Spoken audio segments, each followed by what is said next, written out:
La famille, les amis, bonsoir. J'espère que vous allez très bien.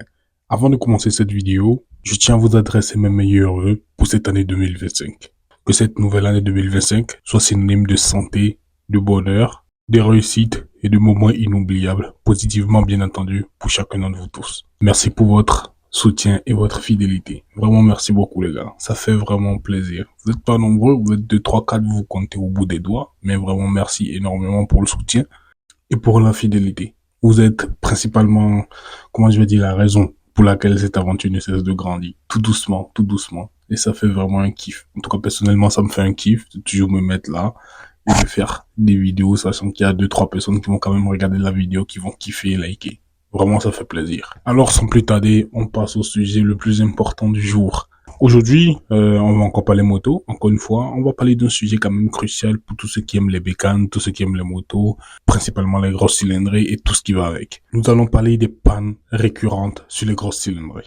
Et ce n'est pas forcément les grosses cylindrées, mais aussi même sur vos petites bécanes et tout ce qui va avec. Vous verrez quand même dans la suite de la vidéo qu'il y a des pannes quand même communes à ces deux différents types de bécanes. Alors, si vous voulez éviter les galères et profiter pleinement, je vais dire, de vos différentes machines, essayez de rester jusqu'à la fin. On ne va pas trop durer la vidéo, ne prendra pas trop de temps.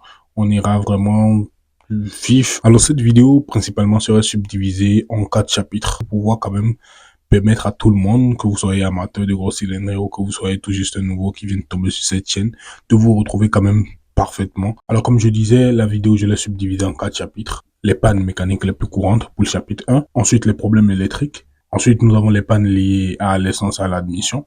Et pour finir, on a ces quelques petits conseils que moi j'ai à vous donner quand même pour prévenir, voire éviter ces différentes pannes.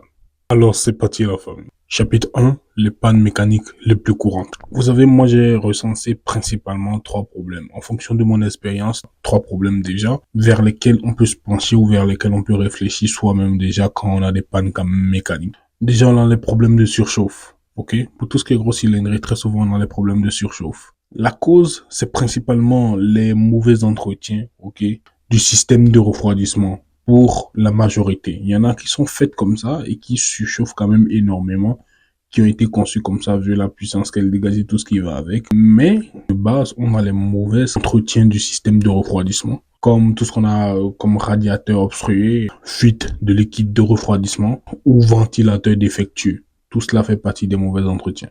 Et cela peut venir quand même très rarement, mais ça peut venir aussi de l'huile à moteur déjà qui n'est pas forcément adaptée. Quand on fait des changements d'huile à moteur et tout ce qui va avec et qui n'est pas vraiment adapté au moteur, il arrive que ça puisse entraîner des problèmes de surchauffe. Ouais, c'est possible. Pour les conséquences, on peut dire qu'une surchauffe quand même prolongée et qui n'a pas été vite prise en charge pour pouvoir être réparée à temps peut causer des dommages déjà beaucoup plus grands sur le moteur, comme des fissures déjà dans le bloc du moteur déjà, ouais, ou même des joints de culasse qui sont endommagés. Ça peut aller jusque là. Et là, c'est des trucs qui vont vous coûter quand même banalement cher.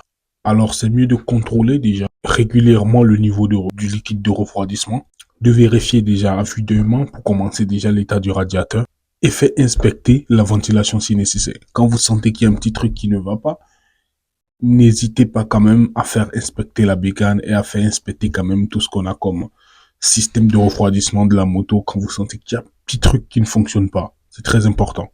Numéro 2, ce qu'on a comme problème au niveau des problèmes mécaniques récurrents, on a l'usure de l'embrayage.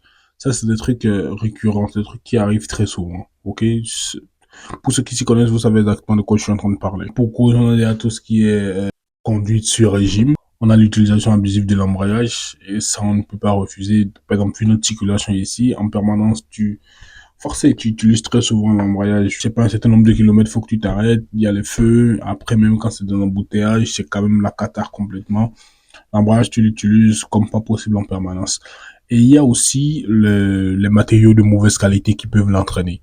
Ok? Si vous avez une bécane qui n'est pas vraiment entretenue ou qui est déjà conçue avec des matériaux de mauvaise qualité, vous avez très souvent ce problème-là d'embrayage qui peuvent entraîner déjà tout ce qui est patinage d'embrayage et des pertes de puissance. Ça va jusqu'à des pertes de puissance. Comme solution, personnellement, je pense qu'il faut déjà adopter tout ce qui est bon comportement, bonne habitude de conduite déjà. Éviter très souvent les rétromontées trop abusifs. Ok? Et trop brutal dans le même sens. Quand vous faites des rétromontées, il faut que ce soit quand même en douceur, pas vraiment super brutal. Ça pourrait foutre en l'air vos embrayages. et si possible même faire vérifier les différents embrayages par des professionnels. Très souvent, c'est des petits détails auxquels on ne prête pas attention, très souvent. Pourtant, franchement, ça a la plus grande importance, hein. Troisième problème mécanique, en tout cas que moi je connais et que je pense quand même qu'il fait partie des problèmes mécaniques les plus récurrents sur les gros cylindres, on a les chaînes mal tendues ou usées. Ça, vous savez exactement de quoi je suis en train de parler, les gars. Quand je parle de chaînes tendues ou de chaînes usées, ceux qui s'y connaissent s'y connaissent. Même les nouveaux qui s'y connaissent pas savent de quoi est-ce que je suis en train de parler. Cause, personnellement, c'est le manque de lubrification. Même moi aussi, ça m'arrive de ne pas assez lubrifier quand même la chaîne et de connaître quand même ce genre de panne.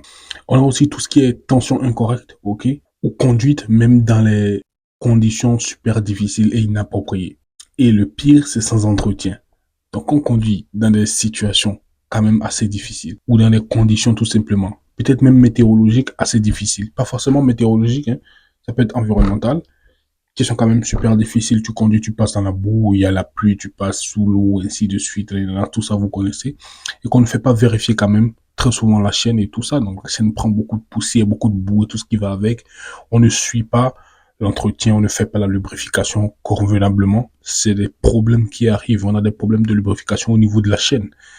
Et la chaîne, très souvent usée, vous savez ce que ça entraîne comme problème, les gars. Et comme conséquence, on sait très bien qu'une chaîne qui est mal tendue et assez usée peut facilement sauter, provoquer des à-coups ou même se rompre. À un moment donné, moi, j'ai subi cette panne. Je peux vous dire que la chaîne s'est rompue et a pratiquement pété l'intérieur de la caisse à l'enchaîne. Ça veut dire que c'est des problèmes vraiment qui ont l'air quand même banals, mais qui, en vrai, te posent beaucoup plus de problèmes que ce que tu penses. Pour solution, les gars, personnellement, je vous conseille de nettoyer déjà vos chaînes et de les graisser pratiquement tous les 500 km. Ça, j'ai fait des recherches, j'ai lu pratiquement tous les 500 km, c'est quand même bien de graisser la chaîne et de lubrifier. Ou même après une sortie sous la pluie ou une sortie dans les conditions météorologiques ou environnementales quand même inappropriées pour la chaîne. Surtout si vous n'avez pas de couvre-chaîne et tout ce qui va avec. Après chaque sortie, c'est toujours bien de revérifier, de faire le nettoyage, le graissage, la lubrification de la chaîne. Aussi, un truc qui est très important, c'est qu'il faut très souvent ajuster quand même la tension selon les différentes recommandations du fabricant. Donc ça, si vous n'arrivez pas à le faire vous-même, c'est quand même bien de se tourner, de se pencher en permanence vers des professionnels qui savent faire la chose. C'est des trucs qui ne coûtent absolument pas grand-chose, mais qui peuvent vous sauver la mise. Chapitre numéro 2, les problèmes électriques. Numéro 1, les batteries qui se déchargent très rapidement. Ça, c'est des problèmes qu'on connaît, même pas autant. Quand tu as quand même une batterie de bonne qualité, une batterie quand même avec les normes de construction quand même assez appropriées, comme je le disais, de très bonne qualité, c'est des problèmes que tu ne connais pas fréquemment. Donc, je vous conseille déjà de vous tourner vers des très bonnes batteries, de faire vos recherches, de vous tourner vers des très bonnes batteries pour quand même éviter ce genre de problème. Parce qu'il y a une chose qui est sûre, tout ce qui est accessoires, énergivores comme les phares additionnels, les chargeurs USB, s'il y en a quand même qui les utilisent très souvent, ou les alternateurs défectueux, tout ça c'est des trucs quand même qui vous bouffent la batterie et qui quand même sont à l'origine, ok, qui causent quand même les différents problèmes de batterie que nous avons sur les bécanes finalement. Du coup, on a pas mal de conséquences que cela entraîne, comme les problèmes de démarrage, les coupes électriques quand même assez imprévues. Et c'est très très désagréable quand on a ce genre de problème là. Alors comme solution, il y a une solution que j'ai lue où on disait de vérifier quand même très souvent avec un multimètre la charge de la batterie. Ça c'est pas quelque chose que tout le monde sait faire, c'est pas quelque chose que tout le monde a la possibilité de faire. Donc il faut tout le temps quand même se rapprocher des spécialistes, des professionnels. Ici on a par exemple les organisateurs qui sont capables quand même de vérifier tout cela, voire même les électriciens qui sont capables de vérifier tout cela un certain nombre de fois lorsque vous faites les révisions. Quand vous faites vos révisions, essayez quand même d'attirer l'attention du professionnel sur le fait qu'il puisse vous vérifier quand même l'état de vos différentes batteries sur les bécanes. Faut la remplacer, la batterie, on la remplace. Très souvent, on attend que la batterie soit complètement foutue, mais de base, une batterie a une durée de vie. Très souvent, il faut la remplacer chaque 3-5 ans et faire contrôler l'alternateur déjà par les professionnels en cas de doute. Ensuite, d'autres problèmes, c'est qu'on a les dysfonctionnements au niveau des capteurs. Capteurs parce que maintenant, surtout les différentes motos qui descendent maintenant, c'est des motos avec énormément de capteurs. C'est des motos bourrées d'électronique avec des capteurs et des assistantes de conduite partout, à gauche, à droite, n'importe comment. Vous savez exactement de quoi je suis en train de parler. Donc, on a énormément de capteurs. Ça a son avantage, mais en même temps, ça a pas mal d'inconvénients derrière. On a des problèmes causés par l'humidité, par la corrosion, par les connecteurs déjà mal isolés ou par les capteurs qui sont déjà trop exposés. Oh, ça, c'est des problèmes récurrents. Il suffit que tu tombes dans un trou, un tout petit peu de façon abusée, et tu peux rapidement déconnecter les capteurs. Tu peux rapidement envoyer de l'eau déjà au niveau des capteurs, tu humidifies un tout petit peu les capteurs ou les circuits, et puis voilà, tout peut partir en couille très rapidement. Vous savez, très bien, vous savez. Moi, j'ai déjà eu ce genre de problème-là. Hein.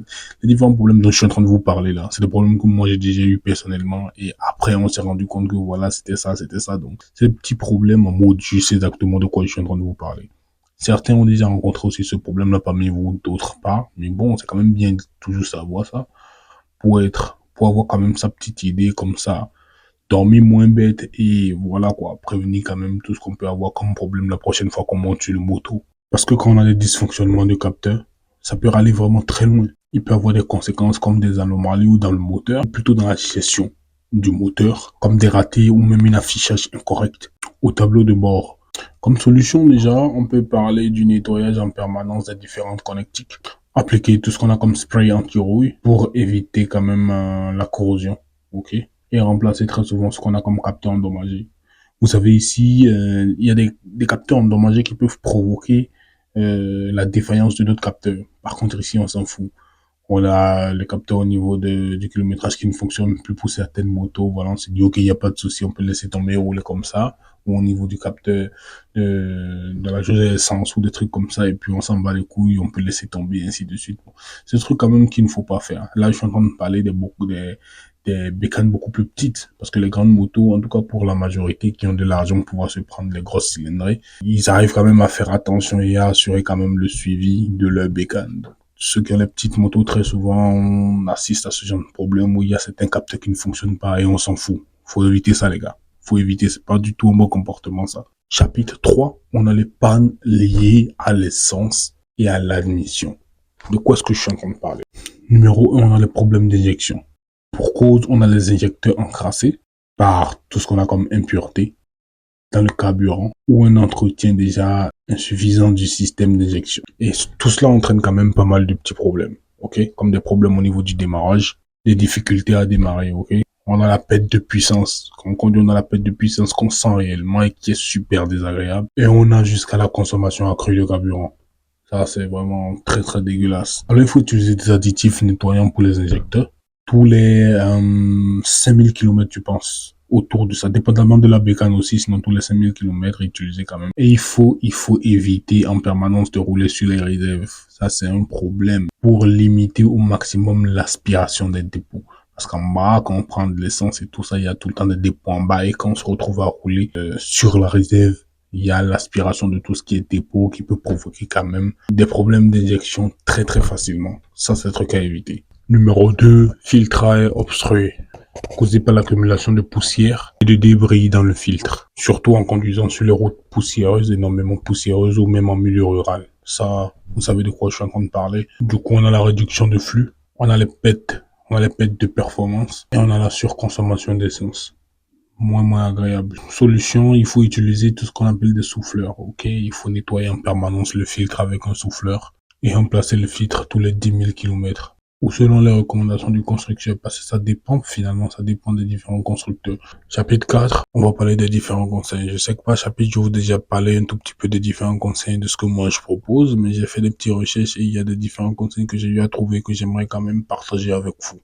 On a déjà en premier lieu l'entretien régulier. Planifier des visites chez des professionnels tous les 5000 km ou dépendamment du kilométrage prévu par les différents professionnels pour vos différentes bécanes parce que ça dépend aussi de la moto. Ça dépend de la moto, ça dépend de comment vous l'utilisez, ça dépend de l'environnement dans lequel vous l'utilisez le plus. Il y a pas mal de facteurs quand même qui sont assez importants à considérer avant de savoir ou avant de connaître quand même la fréquence d'entretien des différentes motos par les professionnels. Numéro 2, surveiller tout ce qui est signes avant-coureurs. Parce qu'il y a des signes en permanence. Avant que vos motos ne tombent en panne, très souvent pour la majorité des pannes, il y a des signes. Souvent qu'on néglige parce qu'on n'est pas attentif ou parce qu'on a envie de les ignorer tout simplement, mais il y a quand même des signes. Alors essayez d'être beaucoup plus attentif à ces différents signes de vos différentes motos. Ça peut être un bruit ou une vibration inhabituelle. C'est forcément un petit signal d'alerte. Ne le négligez pas. Vérifiez les niveaux, les différents niveaux. Assurez-vous que l'huile à moteur, le liquide de refroidissement, le liquide de frein et ainsi de suite sont toujours au bon niveau. Sont toujours au bon niveau. Pas trop beaucoup, pas trop peu non plus. Et soyez sûr quand même qu'ils sont au bon niveau. Et si c'est pas le cas, faites ce qui doit être fait. Tout simplement. Ayez un kit de secours. Ça aussi, c'est important. C'est quelque chose qu'on néglige, mais ayez quand même un kit de secours. Certes, vous n'êtes pas forcément des professionnels, mais c'est important de maîtriser deux, trois choses et d'avoir quand même un petit kit de secours. Incluez les outils de base. Un kit de réparation, de crevaison, un petit chargeur, de batterie portative. Ça, c'est très important. Ça coûte un peu, mais c'est très important. Je sais de quoi je parle. Tout ça, c'est des trucs qui vont vous aider très souvent. Que vous avez des grandes motos. Si vous avez des grandes motos, c'est un truc qu'il faut pas négliger parce que vous pouvez pas dépenser énormément pour vous procurer des palaises bécanes et venir subir maintenant ce genre de problème de gamin. Franchement, moi, je pense que ça ne vaut pas la peine. Voilà, les amis, un tour d'horizon sur les différentes pannes qu'on peut connaître avec les grosses motos, les grosses bécanes et comment les éviter. Si cette vidéo vous a été utile, la famille, les amis, n'hésitez pas à liker, à vous abonner, à me dire en commentaire ce que vous pensez. Est-ce qu'il y a des pannes que j'ai omis? Est-ce qu'il y a des pannes que vous connaissez très fréquemment dont je n'ai pas parlé? Ça pourrait quand même nous aider à, si possible, faire une partie de ces différentes pannes-là. Bon, les gars, je n'ai pas voulu trop durer, je n'ai pas voulu faire une balèze vidéo, casser les couilles et tout ce qui va avec et tout ça. Juste une petite vidéo sur les différentes pannes. Et je pense que vous allez apprécier. Je pense quand même, je pense. Moi, je pense. Après, ça va dépendre de vous et de vos différentes attentes. En attendant, si vous avez des propositions, n'hésitez pas, les gars. Petits commentaires, lâchez les commentaires, dites ce que vous voulez pour la prochaine vidéo, ainsi de suite. Qu'on puisse avoir quand même une petite idée de ce que vous aimez, tout ce qui va avec. En attendant, les gars, portez-vous très bien. C'était H3. Ciao.